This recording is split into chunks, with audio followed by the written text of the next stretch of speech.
No, yeah, I always say record because you know there's no way. First of all, I talk way too. Hold up, meeting is okay. Got it. All right. So yeah, I mean, I talk too fast to be honest with you. So that's why I say record it because then you go back and you can listen to it. All right. I mean, I just kind of jumped on. I was hearing the gentleman and we're talking about the fact that he was.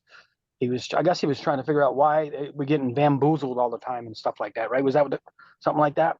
Yeah, Was we that want to know, how do we work okay, so them? well, I mean, you got to go right nunc pro tunc. So you got to go to the very beginning. So anytime you enter into a you're only dealing in two things ever in this life.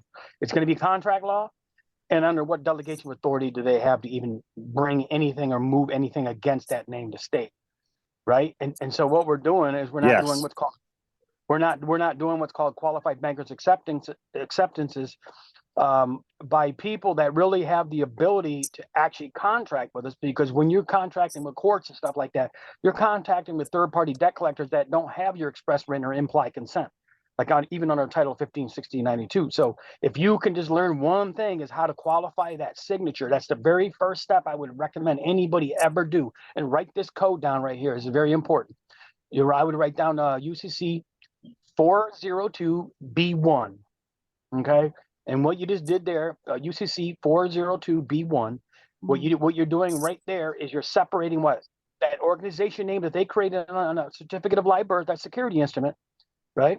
You're separating that so-called agency, that authorizing agent on behalf of the principal for the individual surety, because those are the titles that if you're holding that title, you got a certificate of live birth and you didn't give it back to them, right? Custodian caretakers. Therefore, you're acting as a withholding agent. If you're acting as a withholding agent, therefore you got to know.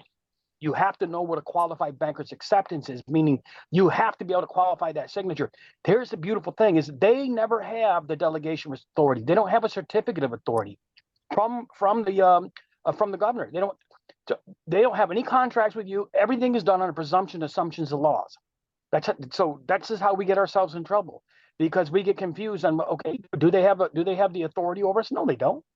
Okay, first of all, they don't even have what's called congressional charters even to move against the named estate. But see, no one's talking about that. But it all starts from the number one thing is to understand how to do a qualified. If you want to get out of prison, do a qualified banker's acceptance. You get and walk out. When they put $1 million bond on you, go hit a qualified banker's, flip it over, and pay to the order of the United States for collection purposes only, with prejudice and without recourse. And guess what? You're walking out, because they create these instruments, but we're dishonoring the instruments. Therefore, we're in dishonor. That's the biggest trick to this game. I mean, it's that freaking simple. And if you show up in one of their 501c3 churches, which is the post office, it's also they're actually dealing in securities, and it's also acting as a tax state court, but it's private and making you an employee. That's where that W-4 sandwich and all that bullshit comes into. I don't even want to get into any of that crap. I don't get into law. I don't talk about canon law. I just talk about, ready, who is going to assess the tax? Am I the lender or am I the borrower? Who are you? I don't answer their questions. I ask the questions, and that's important. And I don't do anything like as far as docket stuff, affidavits, and all that crap. A judge doesn't even need to see that shit. And it's all legislative. It's not even judicial. The clerk of court is a legislative officer. She's not even judicial. She doesn't have a certificate of authority to use anything.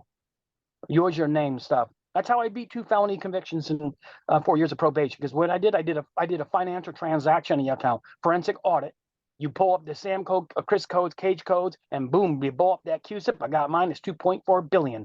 Now what do? I do what's called QSIP backtracing. I guess what? I prove the ownership, the entitlements, the dividends, and who's the one really in charge of that. They created it, but guess what? You have to take ownership. If you abandon your securities because you didn't do a qualified banker's acceptance, now you have to go into your private remedies and all the other shit everybody talks about. I don't do all that stuff. I just not qualify my signature on anything. You want to get me on a murder charge? Go ahead. I'll qualify my signature, and I'm going to walk out and go get my golf cart. That's how it works. And it's that simple. I don't talk about the Constitution. You can bind them to a Constitution, but unfortunately, they're not subjected to the Constitution because they took a prior oath, which is a bar guilt oath. And they made you an employee because you showed up. You're an appearance bond. You show up into one of their private associations, and you're supposed to be already jurisdiction. You're supposed to be able to speak the law and represent the so-called the name estate, but you don't know because now you got to hire you what? a public defender, he gets a custodian affidavit over that particular name of state. Well, guess what? Now they own you. So fire that guy, fire a public defender, and then fire that prosecutor. The prosecutor's what? He's taking ownership over what? He's doing presumptions of law that he represents the state of, Desan Port beneficiary, and then he's also representing your state. So guess what? Nobody fires the prosecutor. Fire the prosecutor. I did. I fired the, and you can fire the judge. I got a good friend of mine fired the judge 4 times, and they ran out of judges because they're always going to try to come back and create the. And every time you reappear in court, and it's okay. We're going to adjourn. You're starting over. You have to create the record each and every time, and that's their little trick, to doing all this shit. But man, they're all abandoned securities, and you require the rights of subrogation of the bonds. And that's how I do it, because I say, okay, who the hell are you, by the way, to create these security instruments? And who's the one who used the SS-89 form on the Social Security? Because they have to go through the Social Security account. They have to go through that first. They got to go through the number to get to the name. That's the number of the beast everybody talks about, right? They have to create that, but it's all through presumption, assumptions of laws. They have no delegation of authority to do what they're doing, but no one's asking them under what authority do you sit. Instead, what are they asking you? You got a judge who's supposed to be the third-party intervener. What's he asking you? Discovery questions on behalf of the prosecution. How can you get a fair and meaningful trial if you got a prosecutor who literally is on the same team as a so-called commissioner? He's not an Article 3 judge. He's probating your estate in the in rem proceedings. He's foreclosing, adjudicating, and probating over your estate. When they put you in jail, they're foreclosing on you. That's how they do it. They hold you an escrow account with a bid payment and performance bonds. And then when you reach the age of majority and maturity of that bond, they release you after 30 years because you ran somebody over with a car, right? That's all they're doing. If you treat this shit as a financial transaction and get away from everything else that everybody else is trying to convince you of, I will promise you they will be like me. They want you out of the state of Texas. That's how I do it. I don't go into I'm going to do affidavits. I'm going to do notarized affidavits, and I'm going to make the judge do take judicial notice under Rule 201.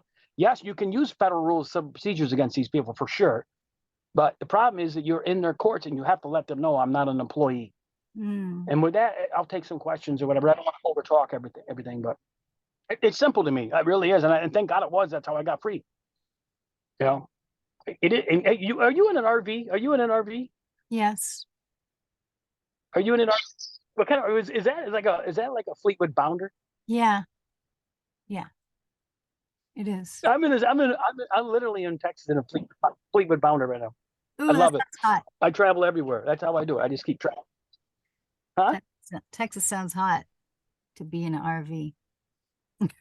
No, you know what? It's nice though. Nice because now believe me, I hated it when it was 108, 110. But I always go to RV resorts because you know what's nice is when you want to just pack up and leave and you don't like your neighbor, you got to sit next to your neighbor for 25 years. You just pack up and just take off, travel on down the road. Anyways, anybody got any questions? Let's do the question and answering thing, and then we'll go from there. Okay, Ted, do you have a question? I have a question. No, she already asked the question about how you do a banker's acceptance. That's a good question. I'm sorry. I think there was a couple people jumping in. Go ahead, Coach A. What was the question? Okay, yeah. So my question was, how do we go about qualifying our signature? Like, what is the process? Because I'm glad I heard you say, like, don't go through doing the affidavits and all of that, because that's a lot of what's floating around out there. But I do understand that everything we do is commerce. Like, it's commerce, it's contract law. I understand that part. So how do we go about qualifying our signature? So this is why I'm really good at doing what I do. And I want to be honest with you. You just asked me a question. If I was to ask that question right now to Google, it's going to give you an answer. The best thing that I'm good at, thank God, is I'm good at asking the question. If you're asking a question on Google and you can't find it, you re-ask the question in a different format. And by the way, you could use .org. So the very first thing I would do is what's a qualified banker's acceptance? And I got all that information. I can send it to you because that's the most important thing that we're dealing with. Remember, you guys are private bankers. I'm telling you, I deal with international bankers. I know for a fact you guys are all private bankers. If you weren't private bankers, you couldn't go into a bank account and open up a general deposit account. They wouldn't allow it. You're a banker. Go look up the definition of bank. That's just how it works. Now you might want to shut down the minor public side of the economy, that's where the FDIC comes in. Everybody thinks that they shut down the bank account. No, they didn't. I think everybody on the call knows it's open on the private side. So take over the private side. You make them the depository, the safekeeping, and the trustees and the fiduciaries. And guess what? You tender payments to them. If you have your TDA set up right, you can give them international bills of exchange, which is the highest level of security instrument. And guess what? They'll attach a QSIP. Remember, everything has to have a QSIP on it.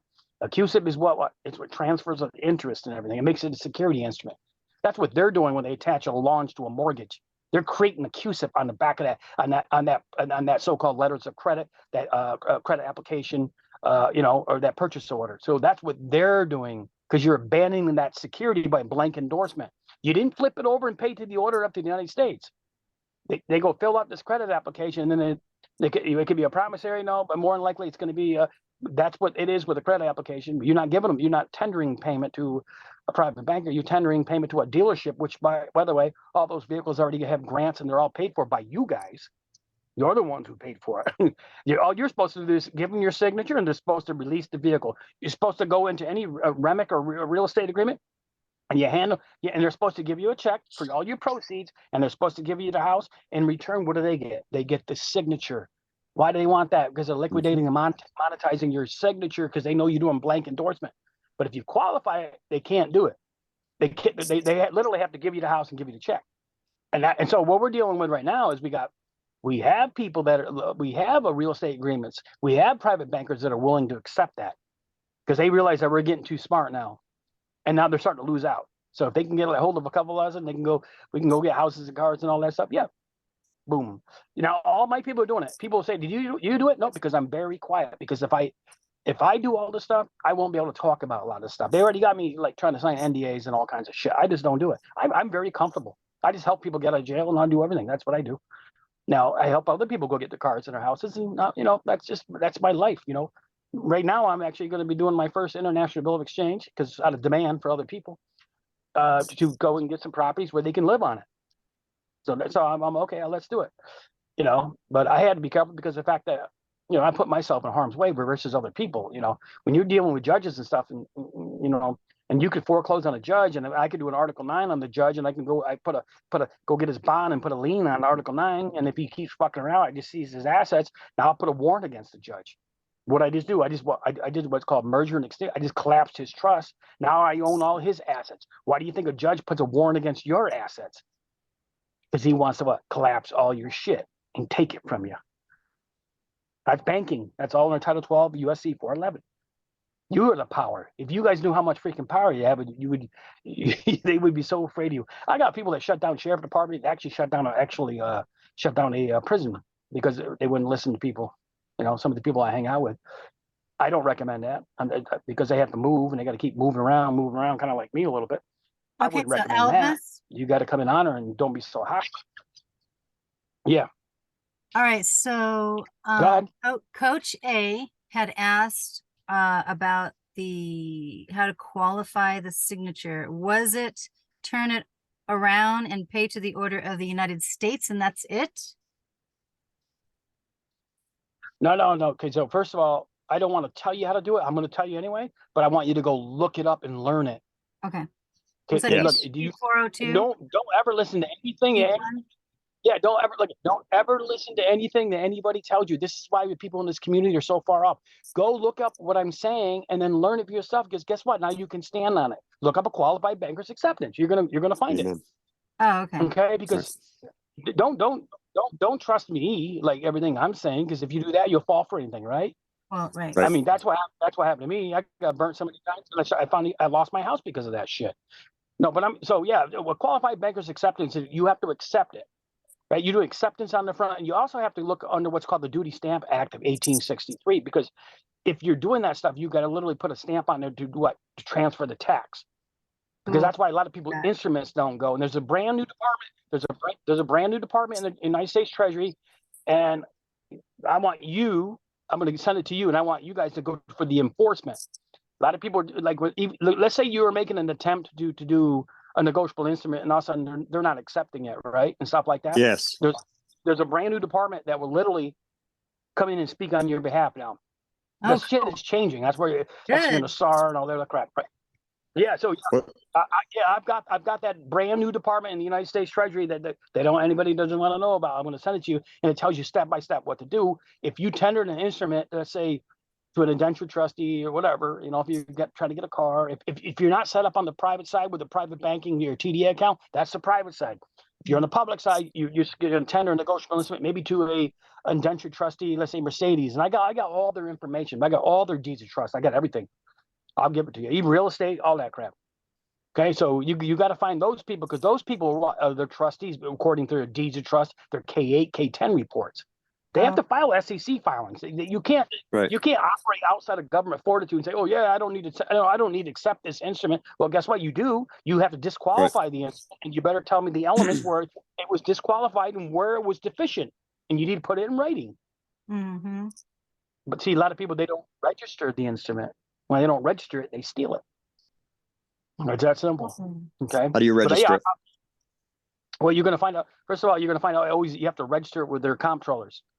Okay, on the private side, because I used to call their comptrollers, and they got so nervous, like, who are you? Like, we never heard anybody like, nobody's ever asked us. I said, well, you better have somebody call me back. And boom, that's how I started learning a lot of this stuff. And it's not just because of me, because other people gave me this information.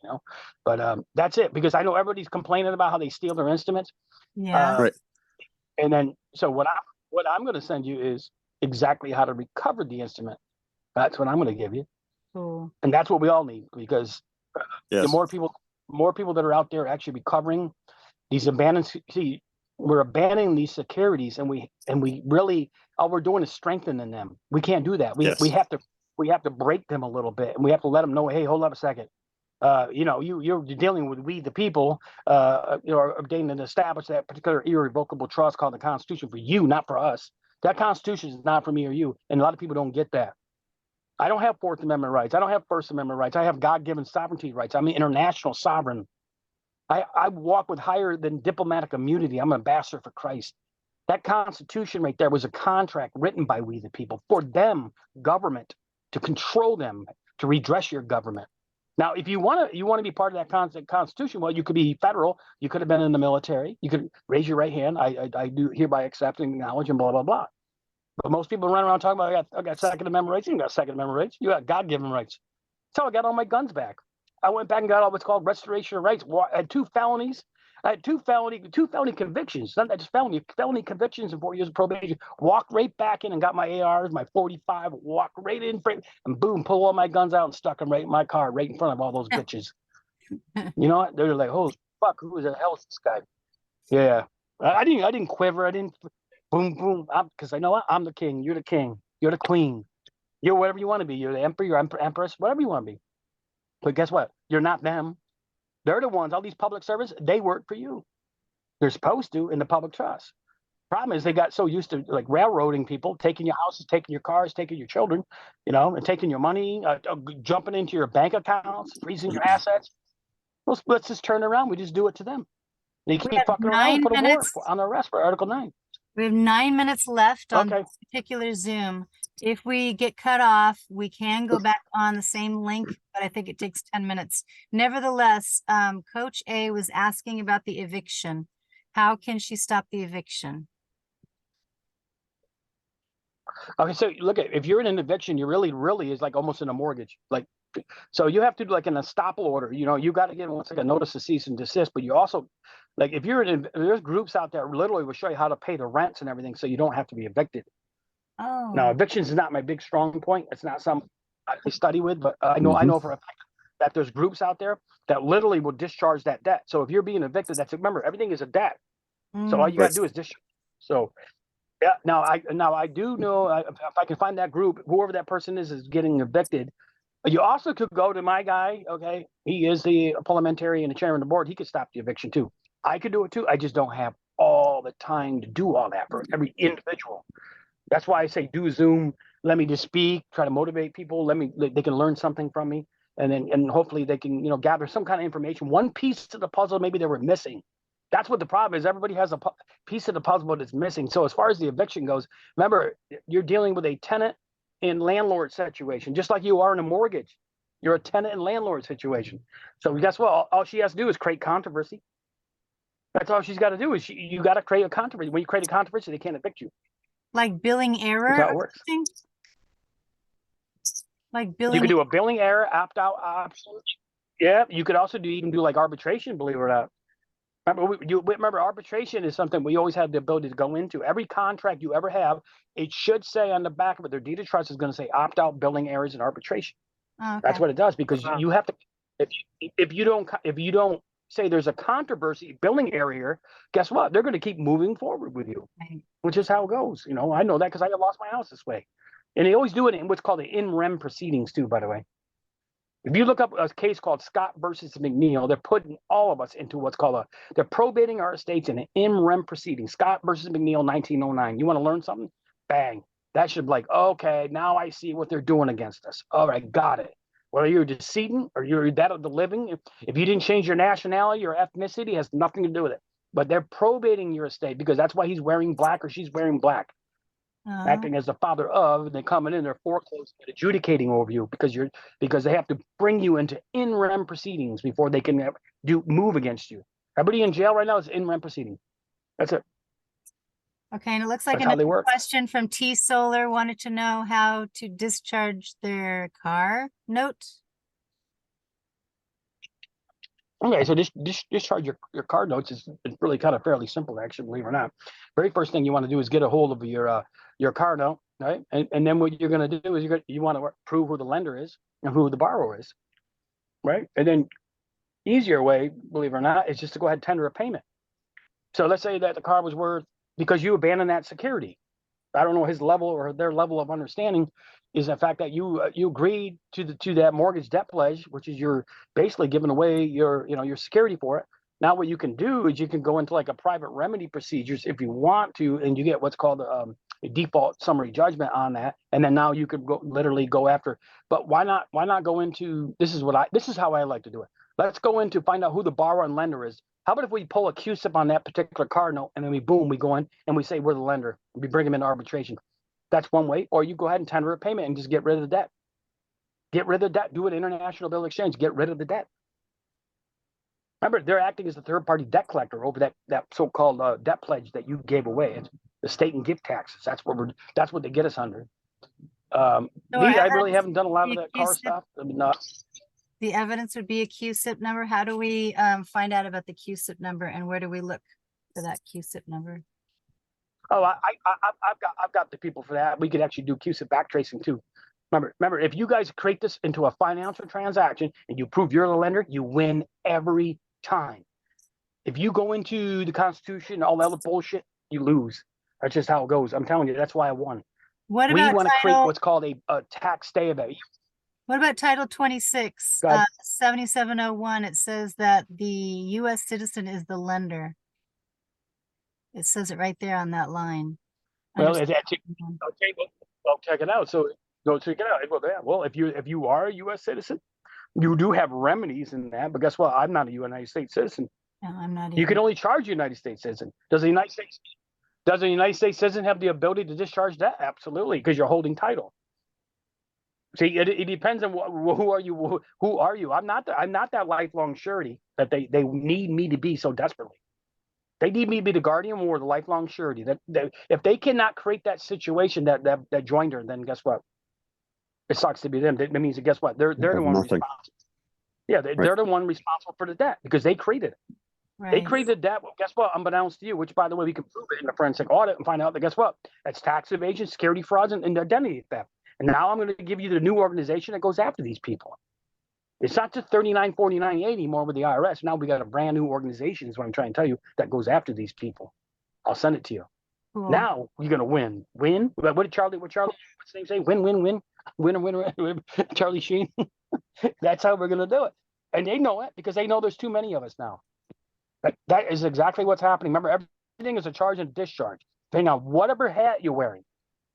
Did you abandon the security? That's legal title. Are you in equitable title? Did you come into equitable? You going into exclusive equity? I don't want to go too much into that because I don't know how many people know about that stuff. You know, remember, you are in control of everything that they think that they are in control of. They own nothing. They can't do nothing. They're doing adhesion contracts. There's no bilateral agreement with nothing that they're doing because you guys never signed anything with them. Right. They're just assuming and presuming that everything they're sending you through mail, which is illegal, 1841, frauds and swindles, they can't use the mail matter either to come against you. Because if they do, guess what? You just got to bring it up. Hey, that's fraud upon the court. When you tell a judge it's fraud upon the court, it's under duty of candor. Under duty of candor in every state, you should definitely look this up. When you go to any, if you got you in court and you say, hey, they got you nailed your ass against the wall. Hey, judge, there's fraud upon your court. I fired the prosecutor under duty of candor and also professional responsibility and ethics misconducts. Bang! Now that judge has an obligation, what? To act as your ministerial duties and in finding your favor. She can't adjudicate, foreclose, or probate your estate.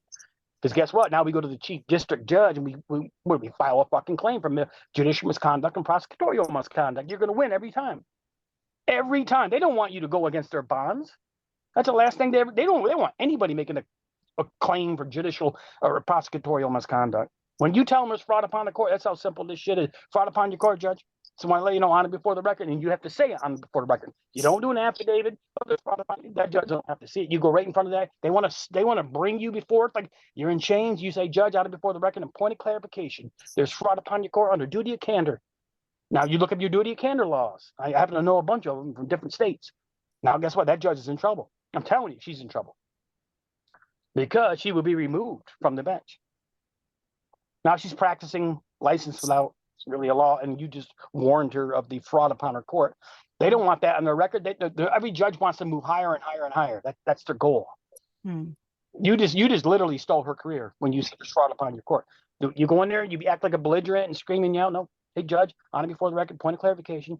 I would like to let you know, ma'am, there is fraud upon your court. The prosecutor has brought false controversy into this particular court. He's acting as the named estate, but unfortunately, ma'am, he don't have my express written or implied consent to even move on that named estate. I could be mistaken. Therefore, I'm going to ask for some discovery. I'm going to need this. Having that prosecutor, he just shit himself. That's why I have in mind, because he had to pull out his checkbook and he had to pay the court. I think it's like $30,000, $50,000. I don't even know. We have they won't tell me. a minute. So how much is he going to have to pay? We have less than a minute. So if this cuts off, which it's going to, you can click back onto the link again. It might take 10 minutes before we can get on. It might get on immediately. That's fine. If that's okay, we can take a little break. All right, that's fine. I'm not 100%. I'm not 100% sure I'm going to get back on. I'm going to try to. I got like one more call to make. A woman, 91 years old, losing her house. So I'm going to talk to her real quick, and then I'll try to get back on. If not, you guys discuss the stuff that I did, or send me out another invite, and then we'll go from there. Okay, thank you. And Elvis, are you able to send the is he able to send you his connect for the QSIP back tracing? Yeah. I'll send it to the young lady who's speaking to me. I'll give you guys that information because you want to get your QSIP. When you get your QSIP on a court case, let me tell you something, or anything, a mortgage or car loan, guess what? It sucks to be them.